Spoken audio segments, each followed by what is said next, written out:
We're ready to go.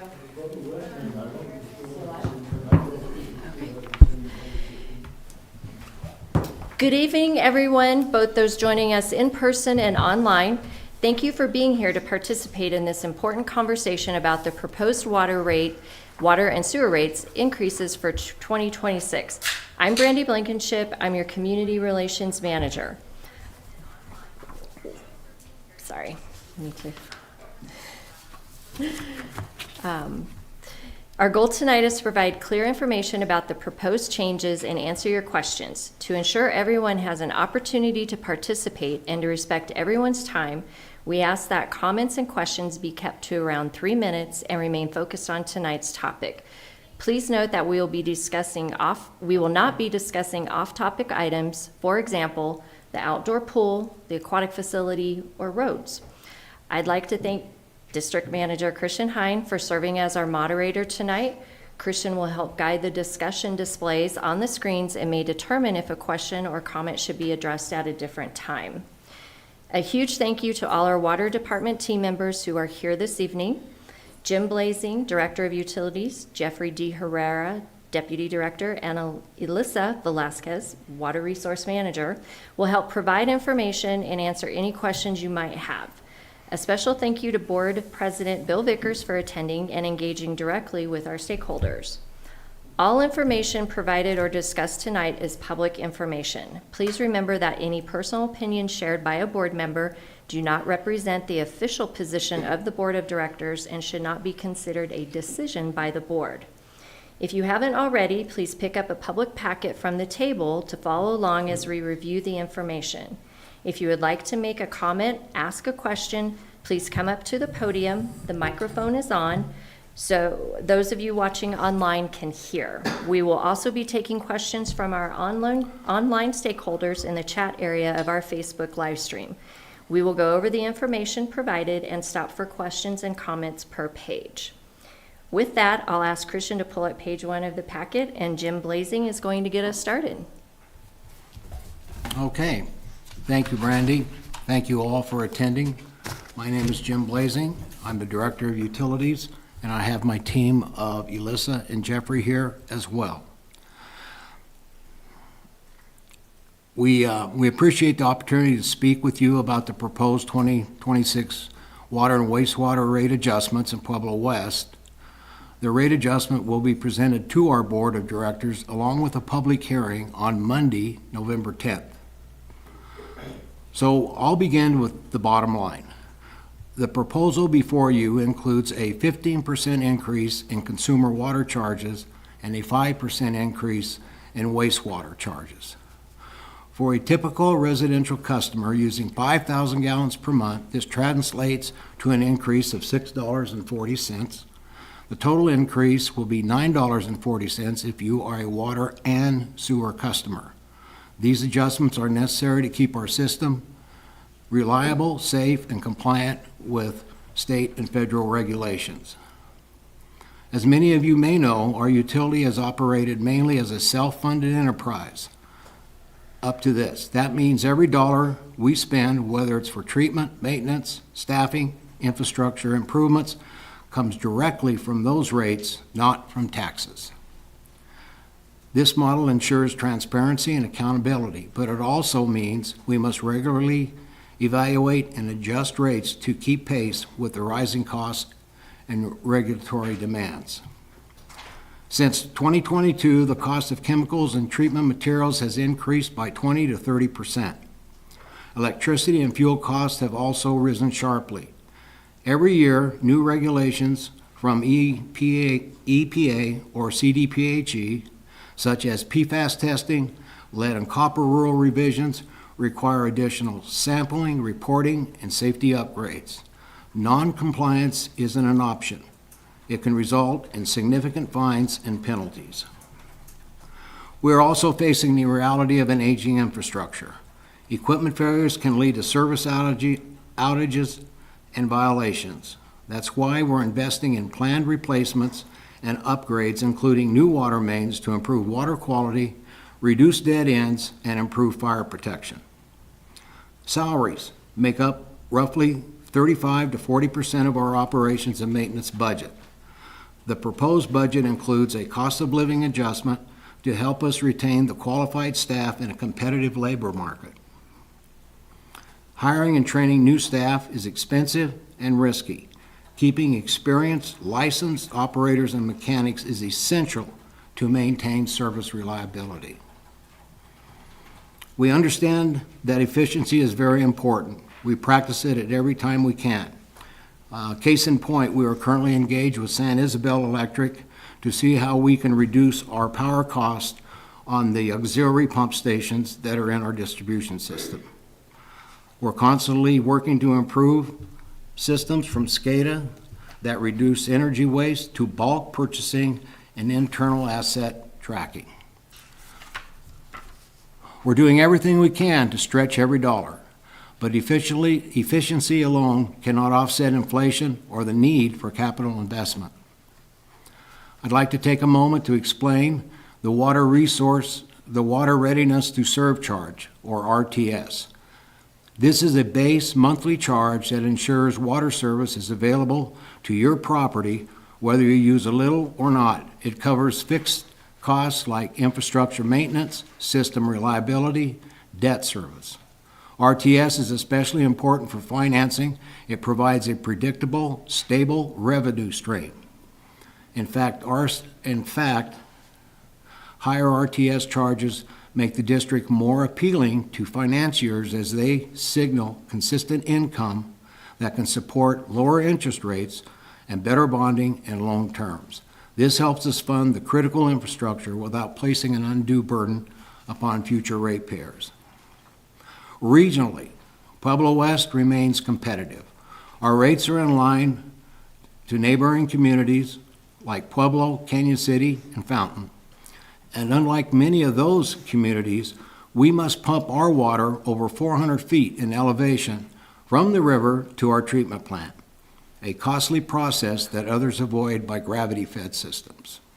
Finally, we've explored alternative funding processes, including bond financing. While bonds can accelerate major projects, they also add long-term debt and interest payments. Our current approach favors the pay-as-you-go funding, which keeps debt low and flexibility high. In closing, this proposed rate adjustment is about sustainability.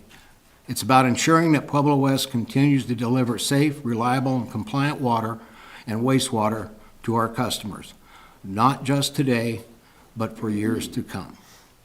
I also forgot to mention that we have a very robust water conservation program and put valuable information to our customers. So I thank you for your time. I look forward to any questions and feedback. Thank you.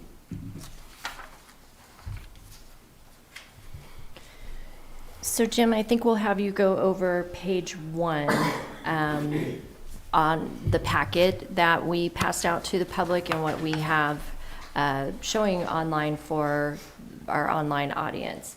So the first question was, why are we increasing rates? Did you want to just summarize those key points on that first page? Well, the reason we're increasing rates is because the materials and energy and the other operational costs are increasing, and we need to stay up with that if we're going to be self-funded. Okay, thank you. To our audience members, does anybody have any questions about page 1 or anything, comments you would like to say? If you do, if you want to make your way to the podium, the microphone is on, that would be great.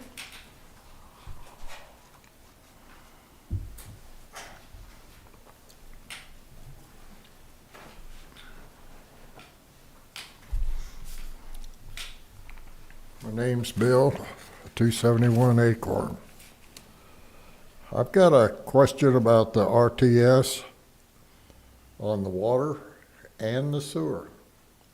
I'm paying almost $90 a month just for those two things. Correct. Why is that so high? Well, I don't know about it being high, but the purpose of the RTS system is to make sure that everything is operating and functioning, those costs are involved before any water or wastewater service comes to your property. These are things like the pumps. These are things like the electricity that we spend just to produce just to require or get the water, treat the water, and send it out to our customers. So those are the costs. The RTS is the cost that we try to spread to keep the reliability going. Who determines that, the amount, like the sewer? My sewer was 4148, and there's just two of us at the house. It's based off, your sewer charge is based off the non-irrigating months, and that's December, January, and February. And that is based off your water usage during those non-irrigating months. So we take the lowest 3 months of the year and determine what the wastewater cost will be. What about the water RTS? Well, as I explained before, the water RTS is everything that we have to incur costs to get the water to your meter. That's to bring it up from the river. We bring that water up 400 feet in elevation. So there is a very high power cost to bring the water from the river up to our treating. Well, I can understand the water. It's been $24.97 a month for several months. But that sewer is ridiculous. Well, I mean, I can dig a hole and cover it up. okay. And I don't have to worry about it. You wouldn't want the health department to come see you, but I understand. Okay. What, 3 months? December, January, and February. Yeah, December, January, and February. And we put out on our Facebook, we let our customers know that these times are coming and that this is what your sewer charge will be based off of those months of usage. Okay. Thank you. Thank you.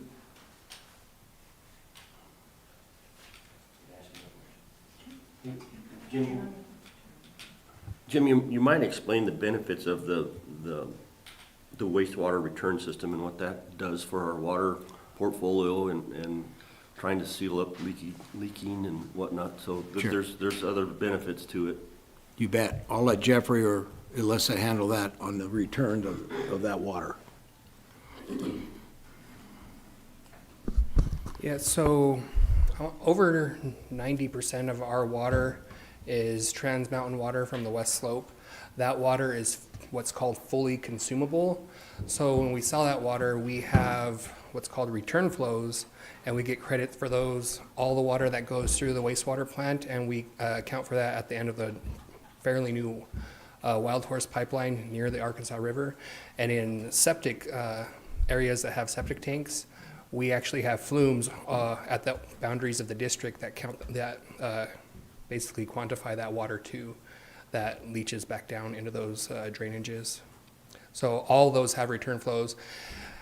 To get a little bit more technical, all the water that's sold in the Seward area, we are allowed to claim, I believe it's 95%, up to 95% of that. But that isn't exactly what goes through the wastewater plant. It's actually most months not even close to that. A recent analysis shows we actually do better getting water reuse from the flumes. It sounds hard to believe, I know it is, but we actually get more return flows from septic areas than from the Seward area. Yeah, Alyssa actually ran that analysis not too long ago. It was surprising, but yeah, there are credits for using that. And there will be certain times of the year where we won't use Trans Mountain water. We will use what's called native water that doesn't have return flows. That's rare, but there might be times when Alyssa puts us on native water instead of non-native water. And so that reuse helps us with our overall water. Oh, yeah, water we check. portfolio. Correct. You bet. We would actually own less water than we would have to without those return flows. Yeah. Thank you. Thank you. Sure. Yeah, you're welcome. Okay. Before we move on to page 2, we do have one online comment from Josiah Thomas. The inflationary cost of water can be simply illustrated by the fact that the contractor rates and profits have quadrupled while utility rates have only doubled. Material and service costs continue to rise rapidly, leaving utilities struggling to keep pace. Thank you. So, and with that, if you want to, we can move on to page 2. Okay. Okay. Where is page? So page 2 in your packet.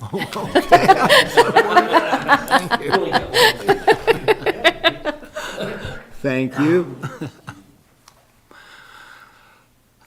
Page 2, do salaries impact the rate increases? Yes, they do. Personnel costs typically make up about 35 to 40% of utility operation and maintenance costs. Again, as I said earlier,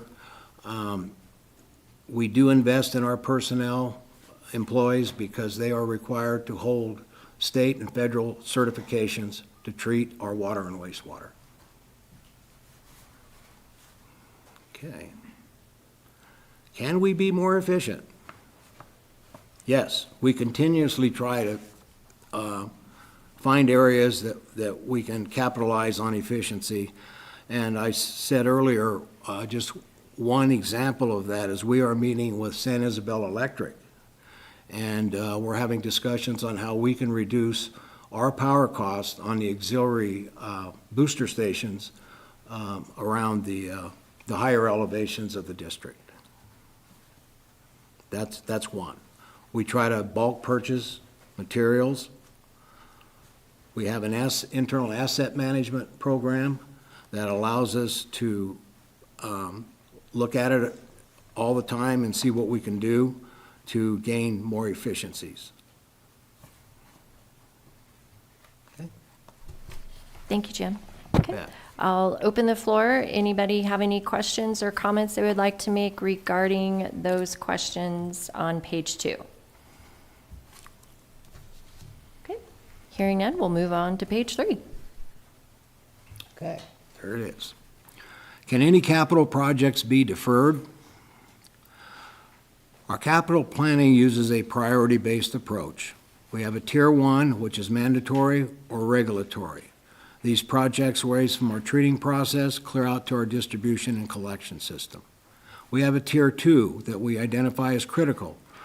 Projects that reduce risk of major failure and can provide capacity for near-term growth. We have a Tier 3, it's discretionary. These are aesthetic or long-range projects that can be delayed if funding is tight.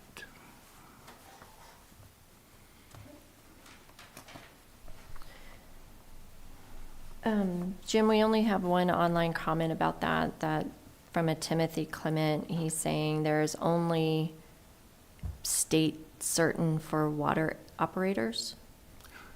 Our water operators are required to hold state certifications ranging from the lowest of D all the way up to Class A. We are a Class A treating plant, so we strive to have all of our operators obtain that Class A designation in both the water treatment and wastewater, and also in distribution and collection. Perfect. Thank you. Timothy, I hope that answers your question on that.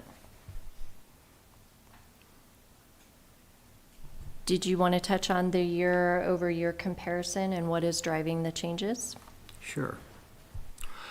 When we compare what's driving the changes, I hope I kind of mentioned that in the opening statement, but again, the RTS that's required to keep our system running before it hits our customer's meter. We do have the proposed water use from 1 to 5,000 gallons that's up there. The typical residential bill, 5,000 gallons monthly, was 2025, it's $30.13. 2026 proposed is $103. So it increases $13.14 a month. The drivers of that, again, as I said, chemical, power cost escalations, labor adjustment, increased infrastructure, renewal, and plant investments. So these are all the costs that we face that we have to stay up with, again, to serve our customers and to also stay compliant with state and federal regulations. Perfect. Okay, I'll open up the floor. Did anybody have any questions or any comments regarding that information? Thank you, sir. If you could make your way to the podium. And you don't have to state your name or address. We're informal tonight, so. All right. The RTS is very unpopular. The stories of why it is run the way it is and set up the way it is, it's not based on usage at all. It's based on access. So it's like having a membership to Costco. Whether you use it or not, you have to pay the annual membership. That's what the RTS is. It's a monthly membership to be a customer. And whether it's popular or not, but the trouble with it, in my opinion, is the way our budget is set up to account for the RTS fund. If, in my mind, if it was set up, the budget was set up so that the water and wastewater enterprises were totally separate, and there weren't any exchange charges going back and forth, which there are, and I'd be glad to elaborate on those sometime. If that was the case, we'd find out that some of this RTS fund or some of the increase in the rates goes to something other than providing water service or wastewater approval. So these numbers, you can calculate anything you want, 15% increase, 10% increase. The big problem that I find with it is when you look at the budget, we've got $1,300,000 that is charged to the water department for leasing extra water. Now, if the taxpayers or the ratepayers or the voters, whoever, actually want the existing ratepayers to pay for growth, to lease water, to pay $10 million to perfect the water rights at Hill Ranch, then that's what we're doing, and that's fine. But if, in fact, we decide to take another look at how we're providing for growth, who's paying for it, and we decide growth should pay for growth, then these rates are way too high. We're absorbing all the cost of growth, making the existing ratepayers pay for it. That's one way of doing it. We have to decide. In the past 12 years, the power base that gets elected has chosen, they say, the voters had their chance. We got elected, so now we get to do whatever we want. And if their philosophy is the existing ratepayers will pay for growth, then this system works just fine. If you look at the budget, we've got, I just finished looking at it. I'm going to try to remember numbers, but the capital budget is tens of millions of dollars. I'm thinking like $30 or $40 million budget this year. And that's going to be made up by past budget funds. We're going to reduce the budget funds of water and the wastewater. They had enormous amounts of money, tens of millions of dollars in those accounts. And we're now starting to use that. So one of the questions that I saw in earlier was, can they put off any capital expenditures? That's been done for the last 10 years. And we let those funds build up, and it's time to start fixing the leaky tanks up on the hill and the pipes and different things. So how that's paid for, according to the budget, it's going to be about half an increase in rate RTS, and half of it's going to come out of fund balances. So we need to take a real good look of, in my opinion, how we pay for things. Who pays for what?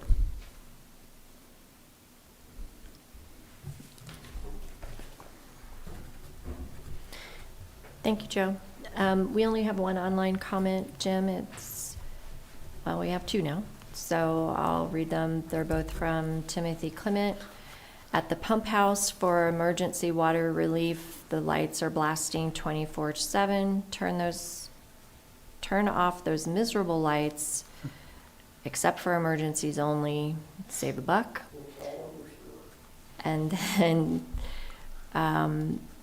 he says, I only use 1,500 to 2,000 gallons a month, and I am only one person. My bill is well over $32 a month. With the rate increase, it will almost go to 40. I'll try to answer why we keep the lights on, if you will.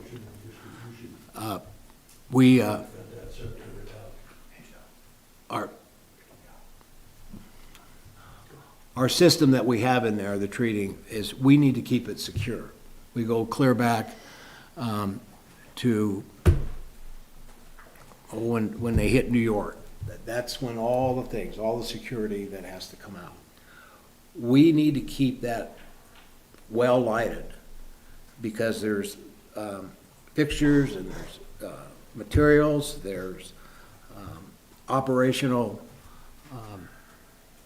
pits that we have to do for our water resource. And it is a security thing. And I believe that gentleman talked to me about the lights before, but we do have to keep a well-rounded, well-lit security around our treating plant. It's almost required by the federal government. Thanks, Jim. Did you want to respond to Joe's comments, or should we move on to number 6? How do our proposed increases compare regionally? Or did you want to respond? Go ahead, right back Okay, great. Question again? Well, I was gonna ask Mr. Mahaney, Joe, what does it look like, or maybe it should be directed to you, sorry. I was gonna ask Joe Mahaney, or maybe it should be directed to you, Jim. Have we done any analysis of what it would look like for growth to pay for itself, or how do you get that to happen? Because I agree with Joe. I think, we have to be careful about shifting the burden of any cost expenses to existing people, so that somebody else can move in. But we also recognize that we have a community and we have a system in place that was planned for, 50 or 60,000 people. So we talk about this a lot, and I agree. There's got to be a way to enhance these or make these figures more accurate rather than just lumping them into one big increase. So I guess the question is, do we, or have we ever been able to try to figure out how to do that apart from tap fees? I mean, is that the only way we go, is tap fees? Well, if I'll start off, we do have a water resource fee. That's one component. And that does apply to the new customers that are putting that extra burden on our system. That comes in a tap fee? That Yes, comes in- yes, it does. So the existing customers don't pay that, the new people do? That's correct. Is the tap fee sufficient to do what it's supposed to do, but you also have to keep in mind that the few people that we're building homes or businesses out here shouldn't also be expected to fund anybody else coming into the community too in the future. Yes. So we are working on that water resource fee, I think. Joe? I'm going to say October 24, in one of the board meetings, when we were having the water rate hearing, we had citizens comment on the fact that we had hired a consultant, Jason somebody. I think it cost $60,000 or whatever. And he recommended moving the water resource fee from the current $2,690, give or take a few, to somewhere between $26,000 and $30,000. That's an old study that was quite a ways, a couple years prior to that. We had a hearing 4 or 5 years ago up at the fire station on rate increases and so forth, when that study was first presented. And one of the directors on the board at that time, I wasn't on the board at that time, said, if we raise the water resource fee to that amount, it'll kill growth. And in that same presentation, the staff people said, we're effectively out of water. That's when we started negotiating with Board of Water Works to lease the 1,500 acre feet or whatever amount that is. But anyway, all that came about was the general opinion of the consultant was, apparently to me at least, that new growth would pay for new growth. So if that was the case, the water resource fee should be up, the total tap fee should be up around 40,000 instead of 20,000, which is give or take where it is now. The opinion was of the power base on the board at that time was, we're going to put the burden of growth on the ratepayers, existing ratepayers, and they don't, the statement was made, people that move here don't pay for all the services that they want. So that justified putting the burden on all the ratepayers for growth. That's just subjective. Who's going to pay for growth? Existing ratepayers, which is what we do now, or put the total burden on new growth? Well, it came down to a board decision, and when I was on the board this last year, I even made an amendment, proposed amendment to the rate structure that was presented and going to be forced upon us, if you will, in my terminology, to have the water resource fee jump to $26,000, the amount recommended by the consultant. It was voted down. It was said, we're going to keep it at $2,600. And I think that's probably about what it is on the new rate. I haven't seen the new rate sheet yet. But that's the opinion of the last board. Now, what the new board's going to do, probably follow along, I would guess.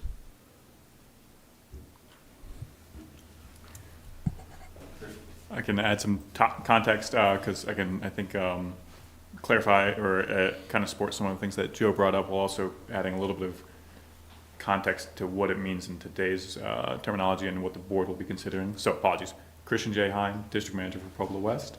But I was, I think, here when a lot of the conversations took place back in 2020 to 2022 when it came to that, but I was not part of those conversations of what led the old rate study to those conclusions, how the board considered it. But I do understand that what that change was. I think Joe's right. The original pitch, and to President Vickers, what you're asking or thinking is that should growth pay for growth, and should existing customers pay for the existing system, and everything generally kept separate between the two.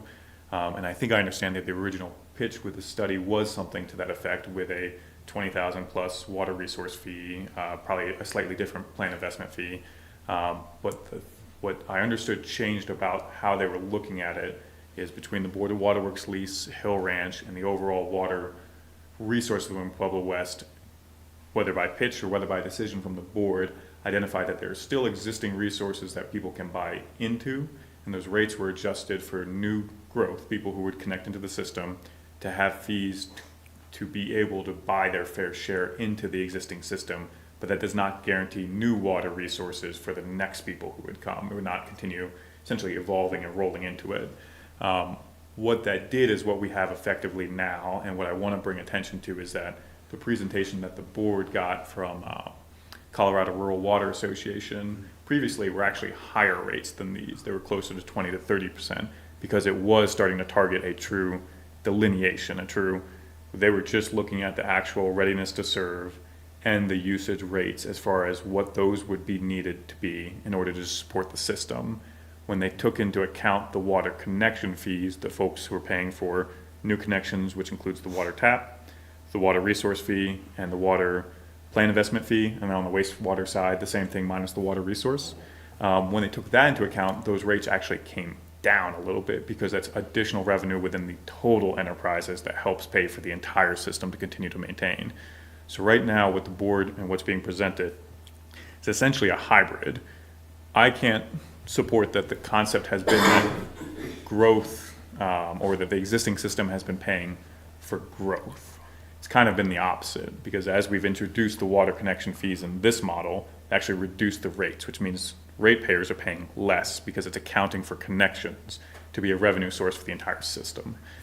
At some point, when water resources, assuming there's no solution and no additional water resources, when it comes to a stop of being able to issue new connection fee or new connections without actually buying new water resources, that's when you would have to have a truly completely separate system, because there would be no actual resources for people to buy into. So that could be something that the board could consider. This proposal with the 15 to 18%-ish changes is one that's still a bridge between the two. If you wanted to truly separate them, and then all new water connection and wastewater connections are going to the plan investment and the water resources, that would mean increasing these rates, because right now those connection fees are helping offset it a little bit. So that's just for the total context. Excuse me. So in summary, Christian, there was a lot of information there.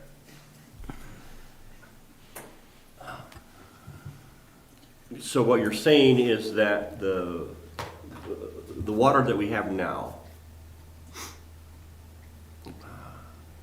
has been in place for a while, and so therefore, maybe if I'm not understanding, correct me, so therefore making new subscribers to the system or new builds pay more for their water is actually not true? If I'd sum it up, if you think of Pueblo West as when it's 100% built out, right now, let's say we have, and these aren't quite the right figures, let's say we have 70% of water resources for the entire district, but only 60% built out. New connections, up until we're at the 70%, are just paying the difference, that 10% difference, to buy into the system, rather than the remaining 30% that needs to be acquired. So people are buying into that 70% total right now until we run out of water resources, versus they're paying the additional funding we would need to procure more water past that 70%. So the mnemonic, or the idea of it's not that existing customers are paying for growth. It's the opposite. Growth is subsidizing existing for the time being. Okay. Is it possible to put together a simplified chart that would kind of explain that? I think so, and I think if we compared the original rates that you had, the board had considered August timeframe, I think, when Josiah was here in Colorado Rural Water, that would show you the difference, because that's only accounting for usage and readiness to serve, versus this is accounting for usage, readiness to serve, and connection fees, which is adjusting the rates. And you show the model differences between the two, and then we'd probably do a quick summary to explain what that means in layman's terms. Does it make any sense at all to consider tiered ready-to-service fees based on when somebody tied into the system? I mean, I know we need to maintain enough money to service the system and keep it running. So if new growth is going to pay for itself and old growth shouldn't pay for new growth, it seems to me that it shouldn't. Is it right that all ready-to-serve fees should be the same? Or is there a system in a real world, is there a system of all fees are accounted for in the cost of water, period? No ready-to-serve fees, no sewer fees. What it costs to maintain the system, deliver water, is what your bill is based on. Gotcha. I don't know the answer to readiness to serve based on entry point into the system. It might be a fair question. The only concern I would have is, I know there are, whether it's Colorado statute or federal laws about the fair and equitable charging of services, usually based on discriminatory, whether by income or based on where you live. I don't know if it would be based on when you came into the system or not, so it might be a fair question. The challenge, so if you think about each category and the rates and what they're applied towards, on the side of existing, what exists in the system today, readiness to serve and usage, and then debt would be the only three that are typically charged on the existing system. Ideally, before we had ways to, rate and tier and meter to figure out how much people were using, you just had one flat fee based on maybe the size of your tap, maybe tiered to that effect, but wouldn't do it for usage. And as time went on, as we were able to identify, hey, you're using this, therefore we charge you more the more you use if we're interested in conserving. Those things became systems that got implemented. Ideally, the way we've always looked at it is if you think of the entire system needs to exist, how Joe kind of put it, there's a membership fee that Costco for it, isn't inaccurate, because at the end of the day, that system has to exist whether people are using it or not. And the readiness to serve or base fee or whatever it might end up being called should account for those things ideally. It doesn't matter how much water you're drawing from the system, just to maintain the system equitably for everybody should be the charge that's there, because it's more of a flat, we need this money to keep the system running. And ideally, the usage is how much does it cost to get that from point A to point B as far as the water, to ensure that you're using it, you're being charged a fair amount for how much you're using. And those systems should ideally be able to do the parts of it that are expected. A flat to make sure, maintain the system as it is, whatever it needs to operate it, versus how much does it cost because you're demanding of the system. And the benefit of doing it with a flat fee, base fee, or readiness to serve is that you have a lot more predictability with revenue for the enterprise in this case to be able to operate off of. There have been conversations, and I think there are examples out there where people just charge the usage. If you turn the whole thing into a usage fee, get rid of the readiness to serve, and you try to account for people who would then have that same bill, total bill, but it's fluctuating based on how much they use it, you would have people who probably don't have to pay a lot, and then you'd have people who use a lot who probably have to pay a lot more. The only challenge with that is, especially when you're either trying to conserve water or you recognize that that becomes very cost prohibitive for those folks and they've reduced their consumption, then everybody else's rates have to adjust to maintain that balance. And so you get a lot more fluctuation between the two. So I think there are different models for it, but that's probably the best way to explain it. Yeah, it's not an easy problem to solve, I understand it. And I understand why, people are concerned about the increases every year. It would be nice to find a magic bullet. Sure. Thank you. Yeah, of course. And I do think that even if it's this hybrid or proposal that you're seeing now, it's bridging a gap to at least get to the point that you shouldn't see as large of changes in the future because it's started regulating itself at that point. You do see existing base paying for it, and future growth should start paying for future growth without subsidizing. And I do think we're better off paying as we go rather than borrowing money, because then you add interest, which can double the cost of the project, which people have to pay for too, so. Right. I get it. Thanks. Mr. Mahaney? As I recall, you asked the question, is there some way to fairly pay for growth? Mm-hmm.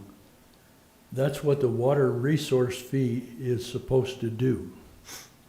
As an example, just recently, we bought one share of Twin Lakes Reservoir and Canal Company stock for $60,000. $60,000. That's enough water on the average for 2 homes. Mm-hmm. Yeah. So the ratepayers, that cost was fuddled through the accounting system into the existing rate structure. So the ratepayers paid $30,000 for somebody to pay to add one tap to the system. That doesn't count the plant investment fee or any of the other costs that are associated with normal operating the system. That's what the RTS is supposed to do. If you look in the 2026 proposed budget, we only show just a little bit like $508,000 for revenue for the water resource fee, which is $2,600 per new tap. So somebody wants to run those numbers up, that's how many new homes we expect to have grow. All right, that $500,000, we've already spent 3 times that much to provide enough additional water for one home. So let's make this, let me make it a little light. I'll try to make this an adapted joke that runs real short. Let's say we had 3 people that applied for a job that the district was going to create on determining what the appropriate water resource fee should be. An engineer, an accountant, and a history major, or a mathematician instead of a history major. So they interviewed the 3 people, and the first one they said, what's 2 plus 2? And the mathematician said, well, it'd be somewhere between 3.51 and 4.49, give or take, depending on the accuracy of all your measurements. Then they asked the engineer, what would it be? And he'd say, 4. And then they asked the third person, what's 2 plus 2? And they said, what do you want it to be? That's the kind of accounting system we've got now. All the talk that Christian came up with, you can comply. Our budget is over 100 pages, lines and lines of this and that, and transfers and this cost and that cost, and we're doing this and we're doing that. The reality of it is, it comes down to very simple. We already have the information to answer the question that you have. We know what it costs to buy additional water. However you account for that lease of the Pueblo West water, the Board of Waterworks water, we lease them. That's $1.3 million that the ratepayers are picking up every year. So we have a short-term source of water. That is not a water right. We didn't buy anything. We're leasing excess water from them. So it's kind of a stopgap measure to get us into additional growth. And if you want to equate that, come back, look at $1.3 million for 150, what is it, 150 acre feet? I don't know what. 1,500. Okay, 1,500 acre feet. It's pretty costly for a one-time shot. That's not a permanent, we own it kind of deal. So we have the numbers already available. It's just how we decide to do it. How do we put the burden of cost on who? I want to have Bill over there ask me one question. He's got his water bill here, and he was reading through all the different charges that he has. And he has water RTS, normal water, sewer debt service, sewer RTS, sewer charge, and then all other sewer. What is all other sewer? Could I see that for a minute?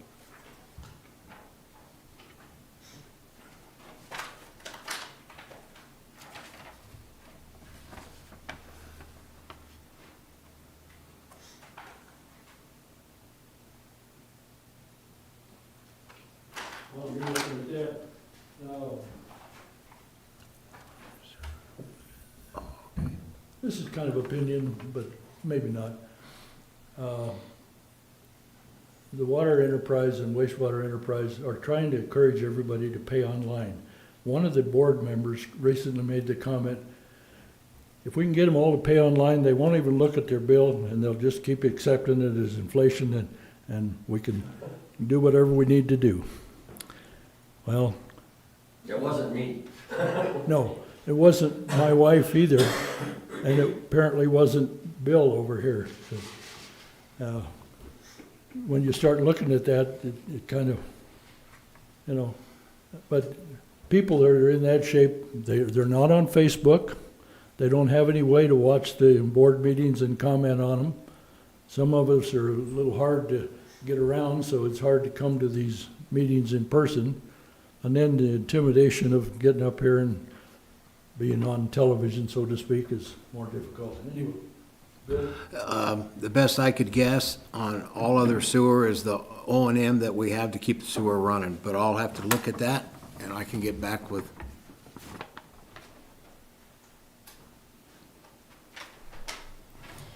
While you guys are, you said you'll have to guess whenever you're figuring it out. An interesting thing, if you want to calculate something, imagine in the summertime when you're using a lot of water and your bill is, for water usage, is a couple $100 a month. Now, the propaganda that you put out in this thing today only has to do with the water rate for the first 5,000 gallons. I've been a proponent for a long time of having almost punitive rate increases when you get above 20,000 gallons, which in effect that says that people that use too much water should pay a lot for it, way more than the $2.92. But that wasn't brought up today. That would be one way of, in fact, I think one of our board members suggested that we should put more income calculation on water usage rather than the RTS fee. And the argument for the RTS, of course, is that gives us stable income every month, yada, yada, yada, yada, yada. But a lot of the calculations for the water enterprise are based on the electricity. Well, the more water everybody uses in the summertime, the more water, more cost you have. So that should, maybe more of that burden should be put, since it's going to be distributed over usage, not over annual whatever. So, but on the last bill of the month of the summer usage, when your water bill drops from $200 or $300 a month down to maybe $25 or $30 a month. If you extended the billing period 2 days on October, that way the water that you normally use that you would be paying $2.92 for 1,000 would be billed to you at $5 or $10 or whatever that high rate is. So it generates, just by the way you do something, it generates a little extra income. Back to the 2 + 2 is whatever you want it to be. I could answer maybe Joe's question on the higher users. We are proposing a tier 4, a fourth tier, that goes to that higher usage and the cost thereof. It's around 6, but Yeah. it's around $6 a thousand. It's closer to 10, I think. 10? For the higher For the user. high, for the 30,000 plus. Yes. And that's been asked for a long time. we're finally going to propose that. Can I answer a question? Hi, Elissa Velasquez, Water Resource Manager. I just wanted to clarify one part of the bill that I didn't understand until I started looking at it, so some of the public may not understand. When you're using, let's say you're using 20,000, your 0 to 5,000 is still being billed at that 0 to 5,000 rate.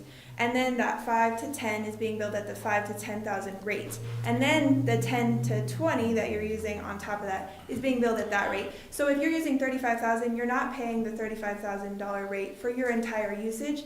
It's actually split up based on how you are using your water, which I think is kind of an interesting component of your bill that people might not get, because you look at what the over 10,000 rate is and you think you're getting billed that for your whole usage if you're over 10,000. So I just wanted to clarify that part of the billing to answer a question that got brought up. And then secondarily, if I can answer a question about the recent water share that we purchased for $60,000. So that is a very valuable water share. It sounds like a lot of money to me as well.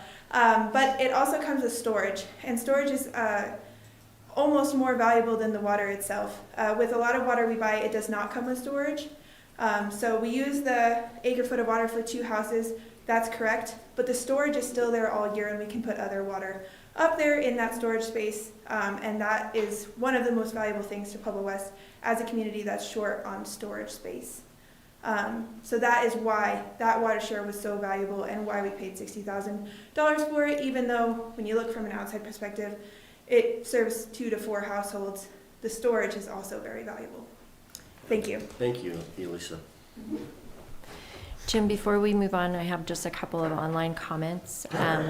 Brian Gray asked a question, and Brian Aiding might have an answer to that too. Can we charge to landowners that are not connected to the system if they have water and sewer in front of the property? I can answer that if you. So, let's explain. Yeah, so there is the availability of service charge that I know, Joe, you brought up in the past as well. Sure. That is available. There are specific requirements of when and how you can charge that. And for instance, one of the ways you can charge it, and the only way you can charge it, is if you are also paying off a debt. So as we have a water debt, there may be a way to do that as a water availability of service charge. Conversely, if it's a wastewater debt, you can do it for the wastewater. You can't cross the lines for that. They're having conversation in the past, and if we do take on debt, that can be a conversation as part of a potential proposal, and that can offset costs, but there's also limitations on how much you can collect. It's not an equivalent of essentially them paying the base fees or the readiness to serve fees. They are, I think it's 50%, but I'll have to get back on the numbers of it. But yes, there are ways to do it, but there are restrictions on how you do it. And just one other side note, if it's actually a state law, if sewer is available, once your septic goes out, you are required by state law and regulations to hook to sewer. You can't replace your septic. But they don't make you replace your septic as long as it's working. If you're within a certain amount, 600 400 feet? feet. 400. 400 feet. 400 feet, Yes. okay. Jim, we have one more comment from Josiah Thomas. It is important to remember that growth isn't simply expansion. When asset life cycles and replacement are factored in, the picture changes significantly. Regulatory standards and contracting or material costs continue to rise, compounding long-term financial pressures. He's correct. So with that, we can move on to the next question. How do our proposed increases compare regionally? Okay. Well, I don't have exactly, our neighbor, the Pueblo Water Board, I've been in contact with them, and they haven't solidified their proposal for rate adjustments for '26. But as we look around, we've looked at graphs, we feel that we are within the reasonable areas that our other regional partners are in.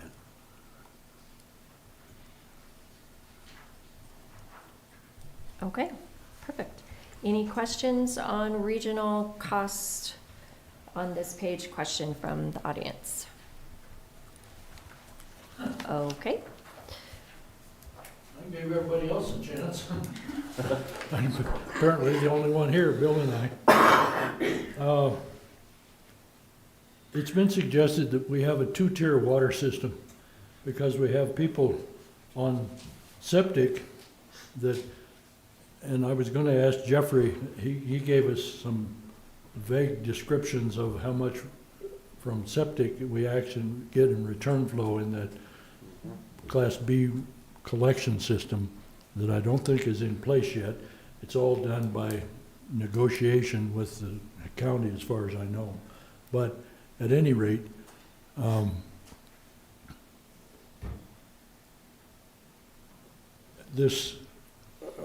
rate shown Pueblo West, now that's $90 to $103 average, and then everybody else is below 100. So it would probably be a weighted average, I'm guessing, because 80% of our new growth is in the septic system. And the consumption is far higher of water consumption where you have a septic. And there are places out there where I think that Jeffrey's, where he lives out there, he's got one of those translo evaporation systems that they made him put in, that effectively nothing from that returns to the river. It's all consumed, 100%. So it seems like we should take a look at a different water rate if you're on septic as compared to sewer, where you've got a return flow that we get credit for and use. Very costly. We paid $9 million for a pipeline so we can get a little more recovery of that. We're paying all kinds of extra cost for that. But at any rate, it was felt that the return flow system, what we get credit for to the river, was worth the expense of doing it. But we know on a septic system, there's virtually no return flow. Well, didn't Jeffrey say that most of our water going back to the sewer was from septic? Yes, we have the, He made some, Just like a I said, little bit? vague statements, but he didn't give us numbers. No numbers, but I had I brought that think up. we get about 5% credit for septic return flow, because a lot of the drainages where the septic surfaces in a drainage also has rainwater in it. And we do get rain occasionally. So how is that measured? It's all done by negotiation. Well, I had mentioned that.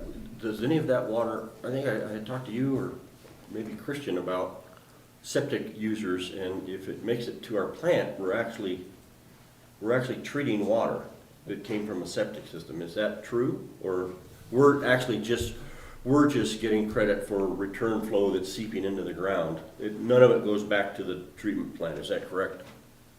Or is it?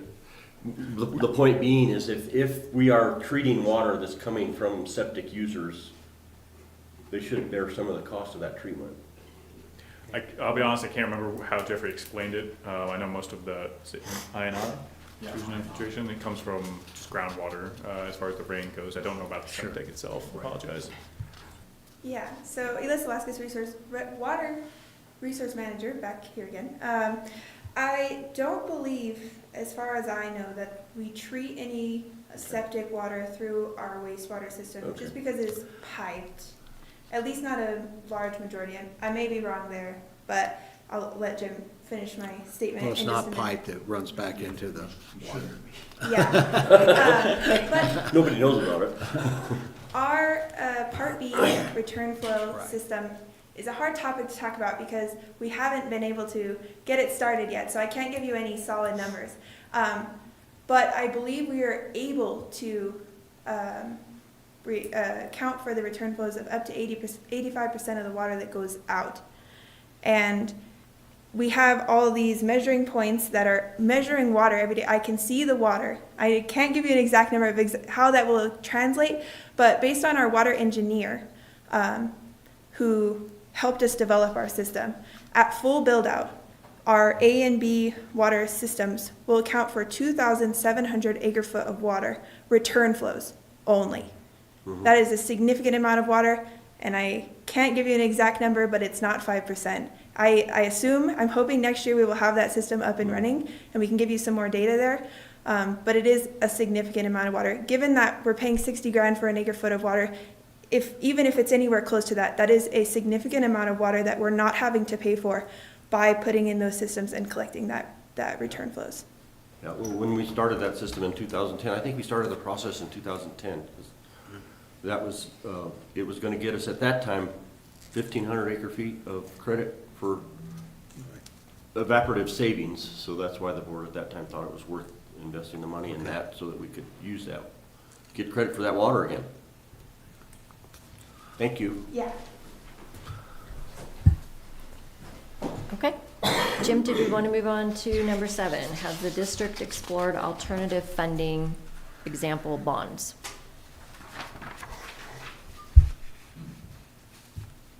Where are we at? We're at number 7. Has the district explored alternative funding? Okay. For example, bonds? Okay, thank you. Yes, we do a lot of exploring on any kind of opportunities for financing our capital. as I mentioned earlier, we go as a pay-as-you-go. We get to avoid the interest cost of borrowing money, maintains flexibility, and keeps our debts lower. With the pay-as-you-go, it does require steady and reasonable rate increases. Bond financing, sure, it spreads costs over time, and it can accelerate major projects, but it also adds long-term debt, interest payments, reduces our flexibility, and may require higher rates in the future to repay that debt. So we choose the pay-as-you-go and not try to put our customers in that debt arena. Okay. The next page, there's a chart that you worked really hard on to develop that shows 2025 next to proposed 2026, and we'll pull that up. Didn't know if you wanted to just run down and give just kind of an overview of maybe what some of the line-by-line items are and those increases that are Sure. proposed to the board. Sure. Well, we wanted to be perfectly clear on where we're at, so we wanted to demonstrate what that would mean for the residents and the commercial payers that would pay that proposed increase, and we have that on the far right side. So we try to be as reasonable as we can on all those tiers, and we are, that is the proposed rate increase on the far right side. So I guess I can stand for any questions on each of those tiers. Okay, I'll open that up. Is there anybody here that has any questions on the proposed actual rate increases that are being proposed to the Board of Directors? Nope. So explain, Jim, the difference between the residential water resource fee, which is $29.60, and the residential water connection. It certainly doesn't cost us $21,000 to connect somebody to a tap, right? I'm just looking at the chart. Yeah. Okay. You're talking about the residential water connection? Yeah, so what does that entail? I don't know if we have the breakout on here. Does That- any additional water go, any additional funding go to water resource out of that? Additional funding.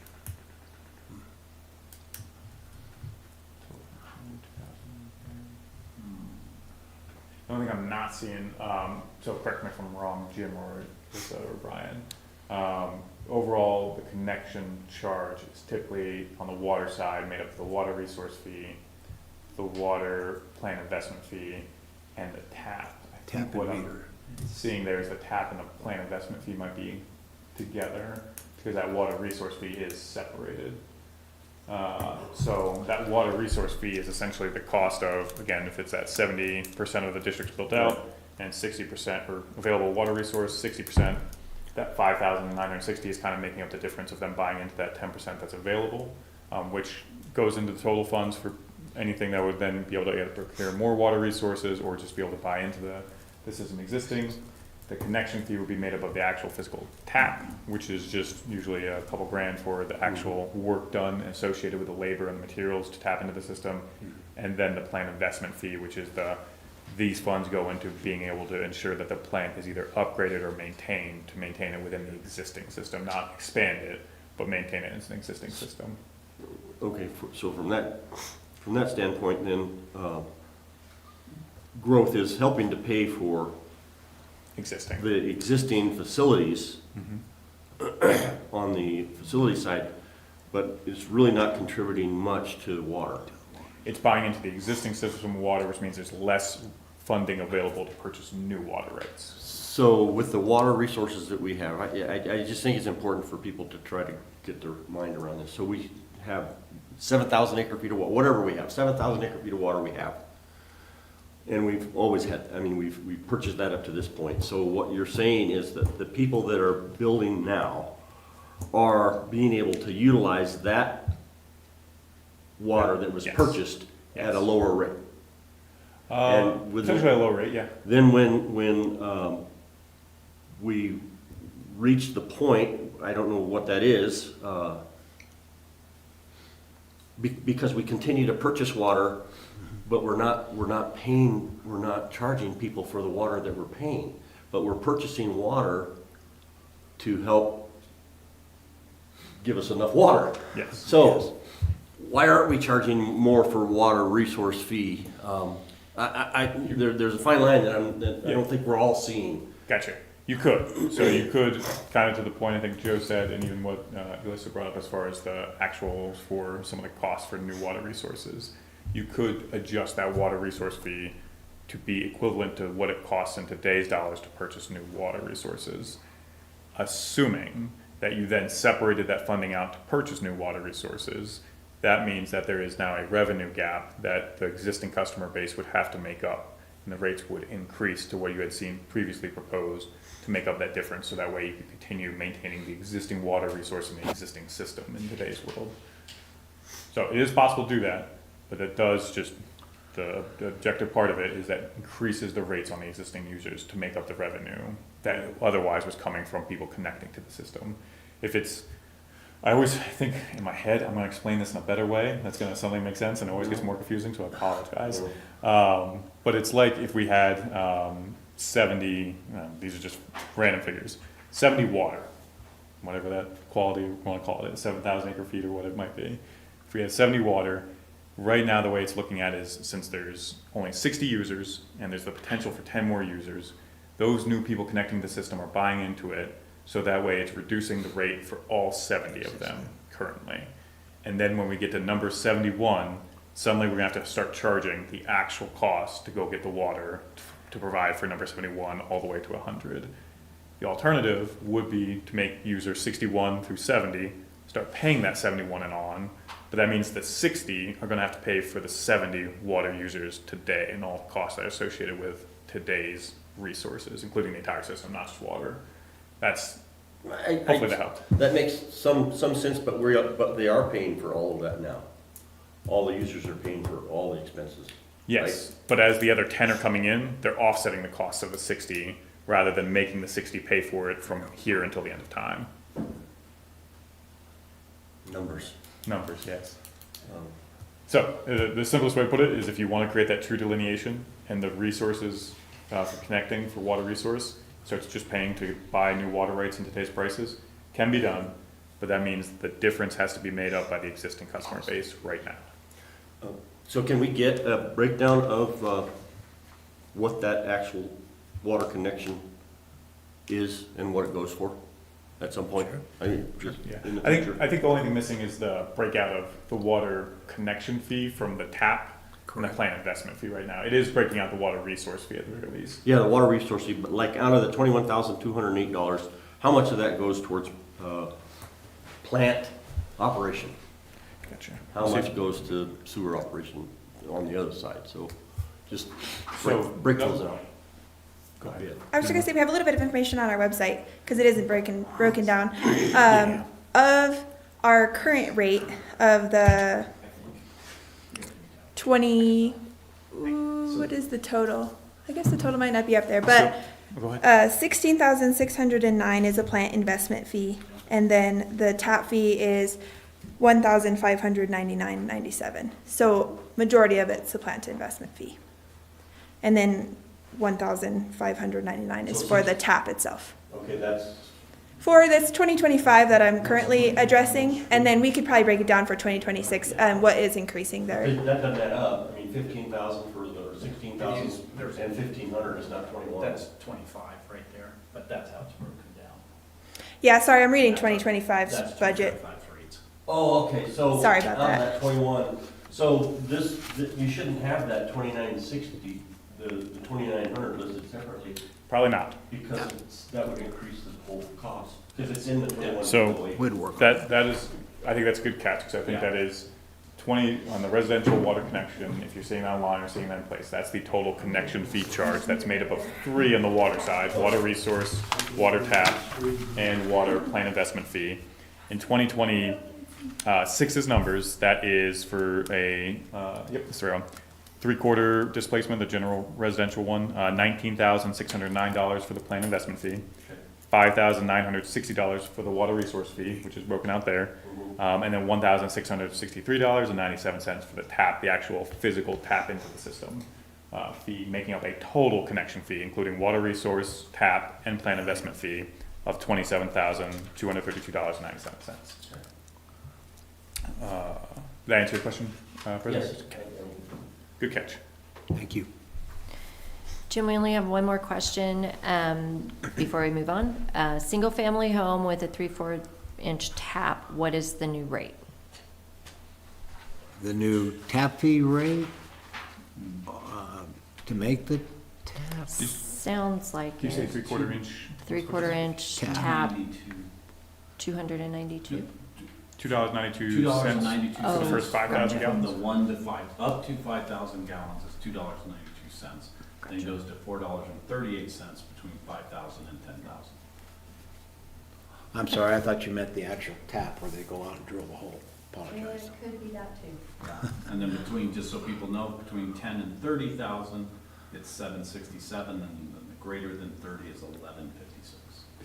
And the readiness to serve is $28.72. And then if it was the tap, that was the numbers we went over just a minute ago, for if it's a 3/4 inch tap for a total of a $27,000 connection fee, including water resource, the PIF, and the tap. Okay, perfect.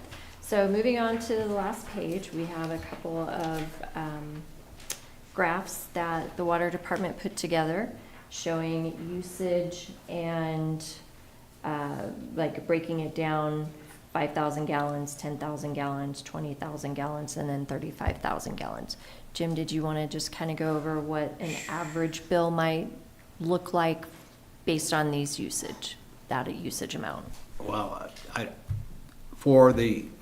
obviously for the folks that used 5,000 or less, you know, that's clearly demonstrated. I think what's important here is the new Tier 4 that's on the far right is where the people are going to, that want to use the 30,000 and more, they'll be paying for that water at that particular rate.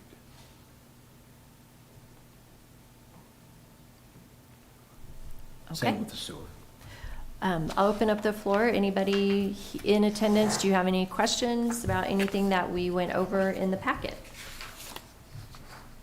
Any further comments? No? Okay. Jim, did you have any other comments, President Vickers? Well, I would just like to, again, thank everybody for the opportunity for us to try to put forth what our costs are and how we have to work those rates to support those costs. And it's not any secret that the inflationary costs are hitting 20–25%. We're seeing that in all of our water products. We're seeing that in the other utilities facing the same thing. Unfortunately, there's one North City that is looking at, well, they started out with a 50% rate increase, and I think they brought it down to about 20. So, you know, we try to stay, we obviously try to find every efficient way we can. We also put out a very effective water conservation platform. And we feel that if the people want to conserve, there's ways to do it. And we're always happy with Kathy, our water conservation person, to reach out and let them know how they could be more efficient in the use of their water. So we're here to help. Perfect, thank you. President Vickers? Yeah, I just want to thank everybody that's joined online and the two that showed up here tonight, and thank the staff that put this together and take the time out on a Friday night to do this. I think it's important to try to explain to people what, you know, the district is planning and increases. And you know, I'm a resident here. I don't think everything should be just carte blanche either. So I appreciate the good questions online. You know, and I would also encourage people, if you're online and you're listening and you have an idea or you have something that you'd like to, you know, say, hey, maybe have you considered this? Or, you know, I don't think anybody would turn down any feasible suggestions. So, you know, I'm as interested in saving money and doing things as reasonably inexpensive as we can, but, you know, we still have a system to maintain, and it's tough. It's tough to navigate these waters, but no pun intended. Thanks, everybody, for joining us.